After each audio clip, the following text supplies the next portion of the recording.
4th ವೀಕಲ್ಲಿ enter ಆಗಿ ಟ್ರೋಫಿನ ಎತ್ತಿ ಹಿಡಿದಿರುವಂಥ ಫಸ್ಟ್ ಕಂಟೆಸ್ಟೆಂಟ್ ನೀವೇ. ಈ ಸಂದರ್ಭದಲ್ಲಿ ಏನು ಅನ್ನಿಸ್ತಾ ಇದೆ ಹನುಮಂತು ಅವರೇ? ಎಲ್ಲರಿಗೂ ನಮಸ್ಕಾರ ರೀ.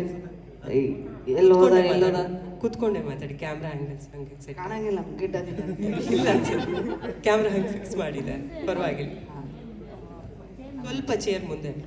ಹಾಂ ಓಕೆ ಅಲ್ಲ?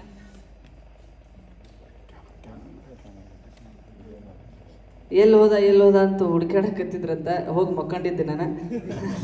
ಲೇಟಾಗಿ ಎತ್ತೀನಿ, ಹಂಗಾಗಿ ಸಿಗೋದಕ್ಕೆ ಸ್ವಲ್ಪ ಲೇಟ್ ಆಗೈತಿ. ಯಾರು ಬೇಜಾರು ಮಾಡ್ಕೋಬೇಡ್ರಿ. ಎಲ್ಲ ನಿಮ್ಮ ಪ್ರೀತಿ ಆಶೀರ್ವಾದದಿಂದ ಇವತ್ತು ನಾನು ಬಿಗ್ ಬಾಸ್ ಸೀಸನ್ 11ರ ಕಪ್ ಗೆದ್ದಿನ್ರಿ. ಗೆದ್ದಿಲ್ಲ, ಇಡೀ ಕರ್ನಾಟಕದ ಜನತೆ ನನ್ನ ವೋಟ್ ಮಾಡಿ ಗೆಲ್ಸ್ಯಾರ. ಅವ್ರಿಗೆ ತುಂಬ ಹೃದಯ ಧನ್ಯವಾದಗಳಕ್ಕ. ಧನ್ಯವಾದಗಳು ರೀ. ತ್ರಿವಿಕ್ರಮ್ ಅವರು winner, first runner up, second runner up ಎಲ್ಲ ಹೇಳ್ಬೋದು. ಬಟ್ ಪ್ರತಿಯೊಬ್ಬ ಕಂಟೆಸ್ಟೆಂಟ್, ನನ್ನ ಹತ್ರ ಲಿಸ್ಟ್ ಇದೆ, 6th ಫೈನಲಿಸ್ಟ್ ಅಂತ ಕನ್ಸಿಡರ್ ಮಾಡಿದ್ರೆ ಅವರಿಗೂ ಬಂದಿರುವಂಥ ವೋಟ್ಸ್ ನಂಬರ್ಸ್ ನೋಡ್ತಾ ಇದ್ರೆ ಈ ಸೀಸನ್ ಖಂಡಿತವಾಗ್ಲೂ ಇದು ಇಷ್ಟು ಜನ ವೋಟ್ ಮಾಡಿದ್ದಾರೆ ಅಂದರೆ ಎಷ್ಟು ಜನ ನೋಡಿರ್ಬೋದು, ಫಾಲೋ ಮಾಡಿರ್ಬೋದು.